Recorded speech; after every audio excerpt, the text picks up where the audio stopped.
The ball is snapped, the pocket collapses, and suddenly the most unlikely quarterback of an entire generation is sprinting toward NFL immortality. Because on Sunday night, with the season hanging in the balance, Sam Darnold didn't just win a game. He rewrote a narrative that had been chasing him for nearly a decade. And whether you love him, doubted him, or completely wrote him off, the NFL just witnessed something nobody saw coming. Here's the part that makes this moment seismic. Sam Darnold is officially the first quarterback from the legendary 2018 draft class to lead a team to the Super Bowl. Not Josh Allen, not Lamar Jackson, not Baker Mayfield. Sam Darnold, the same quarterback once labeled a bust before he even turned 25. The same quarterback fans mocked, analysts dismissed, and franchises moved on from without hesitation. And now, after leading the Seattle Seahawks past their bitter NFC West rival Los Angeles Rams in a 31-27 conference championship thriller, Darnold stands one win away from the Lombardi Trophy. This wasn't supposed to happen. That's the emotional core of this story. Because the 2018 quarterback class was marketed as a generation-defining group. 5 first-round quarterbacks. Endless debates.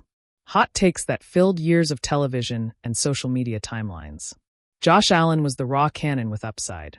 Lamar Jackson was the revolutionary athlete changing the position. Baker Mayfield was the fearless competitor with swagger. And Sam Darnold? He was supposed to be the safe one, the polished one, the franchise savior. Instead, Darnold's career nearly ended before it ever truly began. Drafted 3rd overall by the New York Jets, he was thrown into chaos. Constant coaching changes. Dysfunctional front offices. A roster that failed him repeatedly.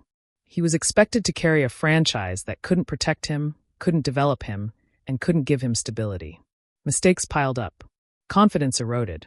The league moved fast, and Sam Darnold was left behind. Or so everyone thought.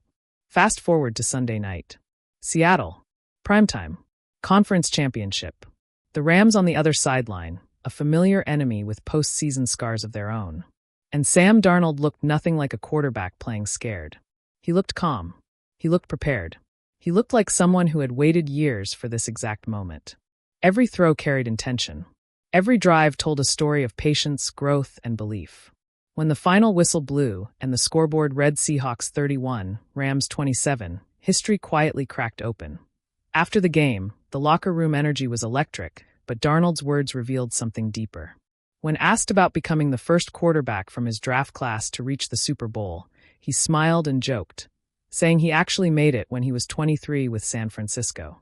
Then he laughed and admitted he was just messing around. That humor mattered. It showed comfort, confidence, peace. This wasn't a man burdened by legacy debates anymore. This was a quarterback grounded in the present, surrounded by a team that believed in him. Darnold made it clear this wasn't about individual validation. He talked about the grind. OTAs. Training camp. The daily battles against Seattle's defense. He emphasized how iron sharpens iron. How competing every single day built trust. Built rhythm. Built a culture. And that's the key to understanding this transformation. Sam Darnold didn't magically become elite overnight. He was rebuilt slowly, methodically, and intentionally by environments that allowed him to grow instead of suffocate. Before Seattle, there was Minnesota. The 2024 season quietly changed everything. Leading the Vikings to a 14-3 record, Darnold finally crossed the 4,000-yard threshold for the first time in his career.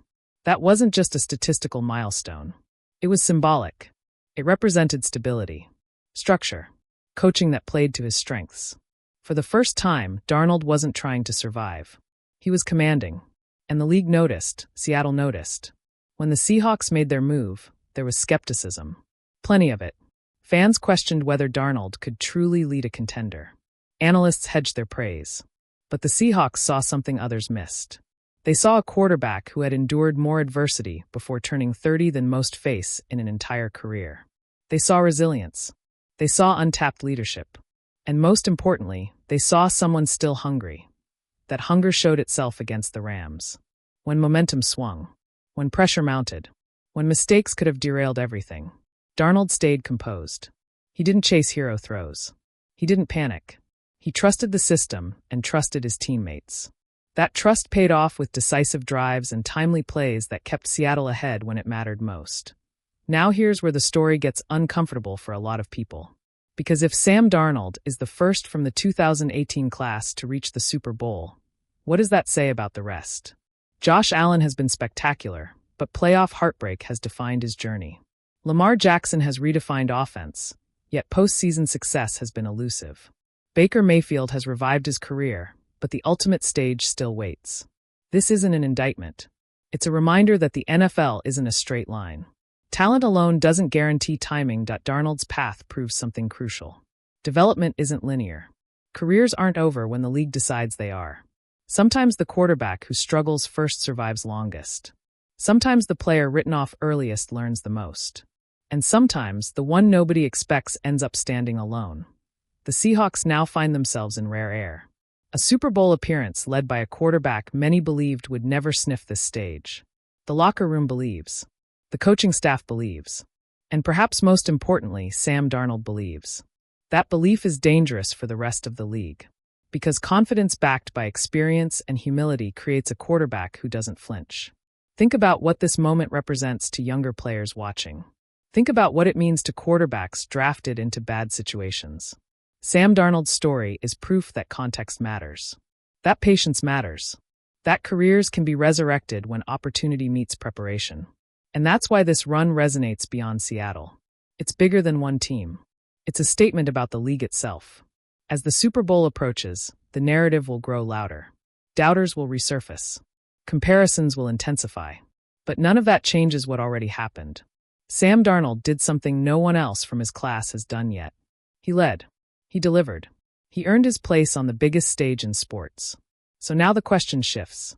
Not whether Sam Darnold belongs, but whether this story ends with the ultimate redemption.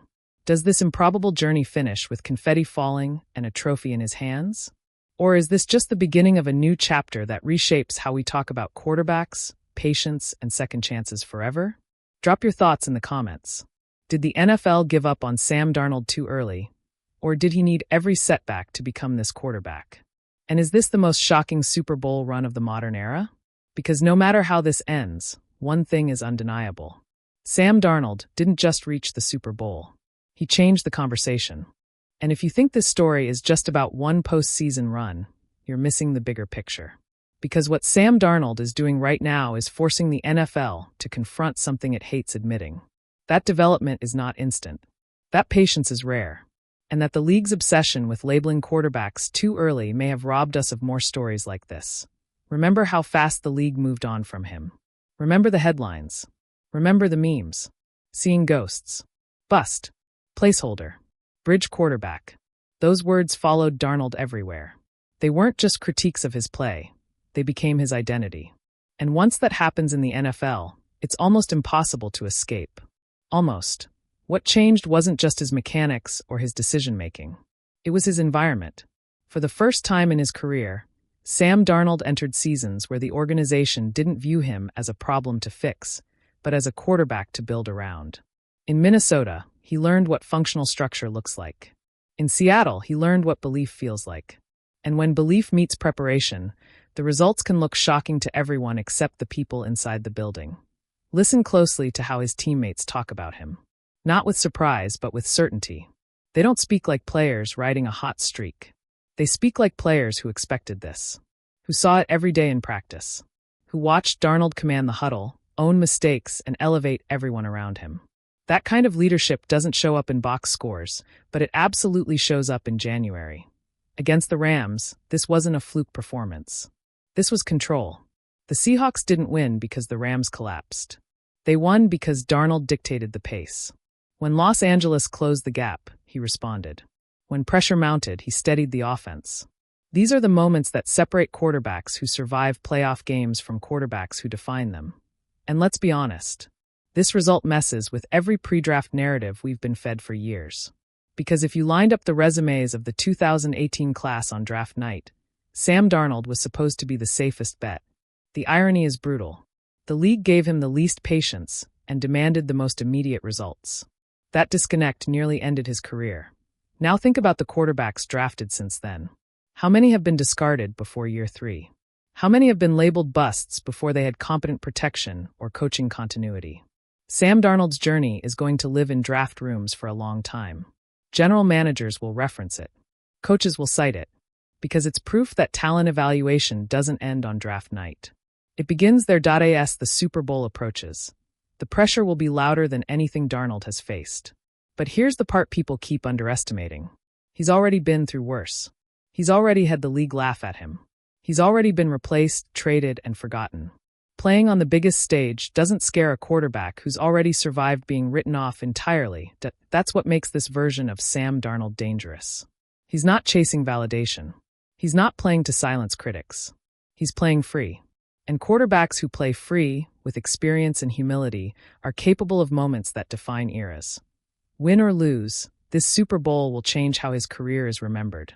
If he wins, it becomes one of the greatest redemption arcs in NFL history. If he loses, it still cements something just as important. That Sam Darnold belongs. That his story isn't a punchline. That his name deserves to be mentioned with respect. And let's not ignore the ripple effect across the league. Josh Allen, Lamar Jackson, Baker Mayfield, all phenomenal quarterbacks. All still chasing what Darnold reached first. That doesn't diminish them. But it does add urgency. Because now the question isn't who's the most talented. It's who can finish the story. This is why the NFL never stops being compelling. Because just when you think you've figured it out, it flips the script. The quarterback everyone doubted becomes the one standing on the biggest stage. The storyline nobody believed in becomes the one we can't stop talking about. So as the countdown to the Super Bowl continues, remember this. You're not just watching a game. You're watching the culmination of years of failure, resilience, and quiet growth finally collide with opportunity. You're watching a quarterback who refused to let his career be defined by his worst moments. And no matter what happens next, Sam Darnold already changed something fundamental. He proved that careers don't end when the league says they do. They end when the player stops believing. And Sam Darnold never stopped. Now it's your turn. Does Sam Darnold completing this journey with a Super Bowl win change how you view quarterback development forever? Or is this simply the rare exception that proves the rule? Sound off in the comments, because this conversation is just getting started. And keep it locked right here on Hotspot NFL, where the stories behind the stats always matter most.